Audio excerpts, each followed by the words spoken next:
Students, today we will learn how to draft an advertisement. In +1 class and in +2 class, question is asked to draft an advertisement. एक question पूछा जाता है advertisement draft के regarding. तो पहले हमें ये पता होना चाहिए कि एडवर्टीजमेंट होती क्या है। एडवर्टीजमेंट क्या है? एक मैसेज होता है जो कि परसुएड करने के लिए हम न्यूज़पेपर में या मीडिया की वेरियस फॉर्म्स में देते हैं।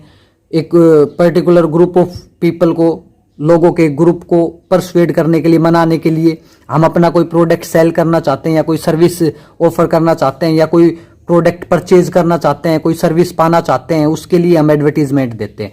आपके एग्जाम्स में जो क्वेश्चन पूछा जाता है वो जनरली क्वेश्चन पूछा जाता है आपको न्यूज़पेपर में एडवर्टीजमेंट देनी है, उसके रिगार्डिंग आपको एडवर्टीजमेंट ड्राफ्ट करनी है। तो एडवर्टीजमेंट दो टाइप्स की हो जाती है, एक तो क्लासिफाइड, एक डिस्प्ले। क्लासिफाइड में क्या होता है? पर वर्ड चार्ज होता है। न्यूज़पेपर में एडवर्टीजमेंट करेंगे तो आप देंगे तो उसके तो पैसे लगेंगे आपको, तो उसमें जो चार्ज होता है वो पर वर्ड होता है, वर्ड के पैसे लगते हैं। और डिस्प्ले एडवर्टीजमेंट में क्या होता है? स्पेस के पैसे लगते हैं, पर सेंटीमीटर, कितनी सेंटीमीटर स्पेस आप ले रहे हैं। ठीक है, तो आज हम करेंगे पहले क्लासिफाइड एडवर्टीजमेंट का। दूसरा क्या है कि हमें फॉर्मेट क्या होता है एडवर्टीजमेंट का, लिखते कैसे हैं। मार्क्स 4 मार्क्स की होती है, 4 मार्क्स की होती है एडवर्टीजमेंट। तो मार्क्स का डिस्ट्रीब्यूशन कैसे होता है? 1 मार्क तो होता है किसके लिए? हेडिंग के लिए। ठीक है, फॉर्मेट का होगा 1 नंबर तो कि आपने हेडिंग सही डाल रखी है, एडवर्टीजमेंट लिखने के बाद में उसके चारों तरफ आपने बॉक्स ड्रॉ किया है क्या। ठीक है, फिर 2 नंबर हो गए आपके कंटेंट के, आप जो चीज लिखते हैं, आपका ने जो मैटर लिखा है उसका। और 1 नंबर हो गया आपका एक्सप्रेशन का। इस तरीके से 4 नंबर का ये क्वेश्चन होता है। और इस क्वेश्चन में पूरे चांसेस होते हैं कि आपका कोई मार्क ना कटे, कोई नंबर नहीं कटने के चांस होते हैं इसमें। तो अब क्लासिफाइड एडवर्टीजमेंट का पहले हम करते हैं। सपोज करो आपने कोई चीज सेल करनी है।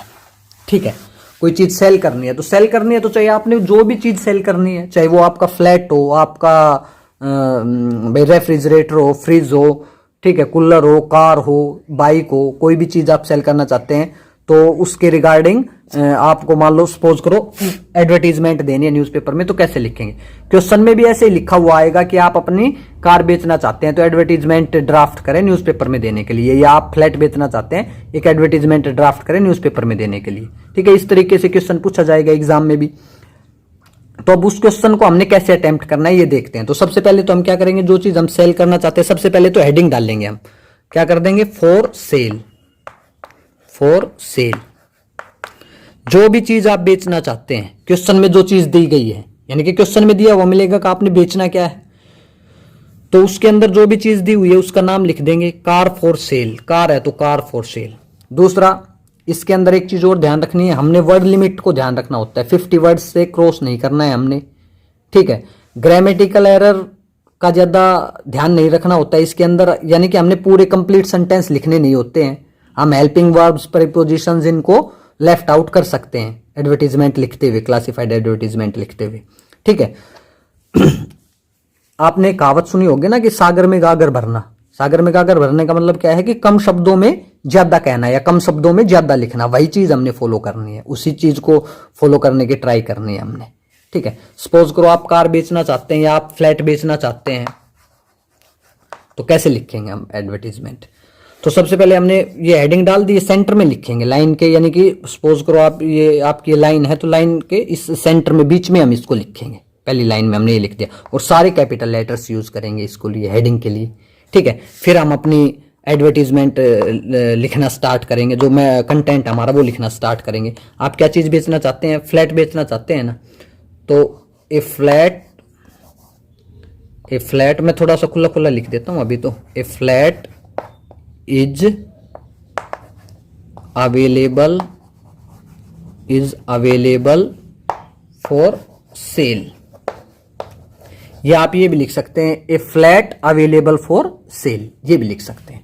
अब वैसे तो आपने अब अपने फ्लैट का डिस्क्रिप्शन देना पड़ेगा, आपने बेचना है तो कि आपका फ्लैट है कहां, कैसा फ्लैट है, कितने रूम है, ठीक है, क्या क्या है फ्लैट के अंदर, वो चीजें हमें बतानी पड़ेगी। तो एक तो हम अलग अलग सेंटेंस बनाए, flat is the flat has 2 bedrooms, the flat has 1 lobby, the flat has a kitchen. ऐसे नहीं करना है हमने, ऐसे तो हम 8-10 हमने, यानी कि फ्लैट का डिस्क्रिप्शन देना है, फ्लैट को डिस्क्राइब करना है तो अलग अलग सेंटेंस बना के डिस्क्राइब नहीं करना है। जो डिस्क्राइबिंग वर्ड है फ्लैट के, वो एक जगह इकट्ठा कोमा करके हम लगा देंगे। ठीक है, जैसे फ्लैट क्या है, ब्यूटीफुल फ्लैट है, तो हम क्या लिख देंगे, a beautiful flat is available for sale.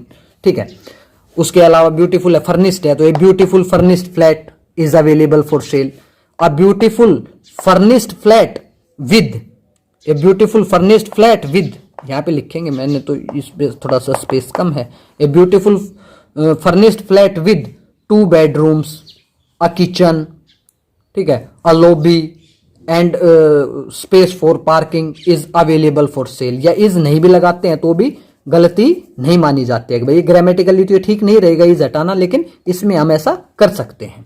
ठीक है, beautiful flat, beautiful furnished flat with 2 bedrooms, 2 bedroom, a kitchen, a lobby and parking for space available for cell. कहां पर अवेलेबल फॉर सेल है वो और चीज लिख देंगे, कहां पर है, इन मॉडल टाउन गुरुग्राम। ठीक है, इन सिविल लाइंस गुरुग्राम, कोई भी जो सिटी का नाम लिख देंगे। ये चीज हमने लिख दी, डिस्क्राइब कर दी। अब आपने फ्लैट के बजाय कार बेचनी थी तो हम क्या कर देंगे, a car is available for sale, a car is available for sale. ठीक है, अब कार के डिस्क्रिप्शन दे देंगे, कार कैसी, a white car, a white Alto car, a white Swift Dzire car is available for sale, a white Swift car with no scratches या scratch free, a white Swift car, a white scratch free Swift car is available for sale, a white Swift car in good condition is available for sale. ठीक है, इस तरीके से हम लिख देंगे। और भी डिस्क्रिप्शन दे देंगे, a white Swift car white Swift fully insured car is available for sale. ठीक है, new tyre with new tyres and insurance is available for sale.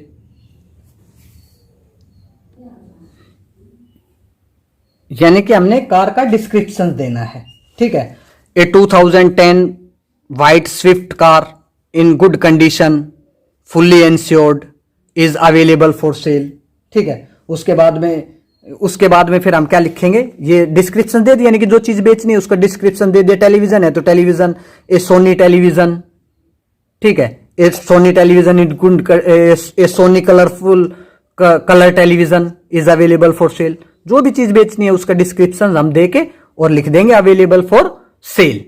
ठीक है, उसके बाद में फ्लैट वगैरह है उसका तो हम प्लेस लिख देंगे कि भाई ये फ्लैट इस जगह पर है अवेलेबल फॉर सेल। कार है, बाइक है, रेफ्रिजरेटर है, उसके लिए हमें ये लिखने की जरूरत नहीं है available for cell in model town, उसमें लिखने की जरूरत नहीं है। ठीक है, फिर उसके बाद में नेक्स्ट लाइन हम क्या लिखेंगे, नेक्स्ट लाइन हम लिख सकते हैं the owner is going abroad. लिखो तो लिख दो, ना लिखते हो तो कोई जरूरी भी नहीं है। कई बार क्वेश्चन में ऐसा दिया हुआ मिल जाता है कि you are going abroad, question में तो ये दिया हुआ मिलेगा यू आर गोइंग अब्रोड। अच्छा, एडवर्टीजमेंट लिखते वक्त हमने ये नहीं लिखना है आई एम गोइंग अब्रोड या I want to sell this thing, ऐसे नहीं लिखना है हमने, जैसे मैंने बताया इस तरीके से लिखना है। ठीक है, the owner is going abroad third person में यानी कि लिखी जाते the owner is going abroad. उसके बाद में फिर हम नेक्स्ट लाइन क्या लिखेंगे, इंटरेस्टेड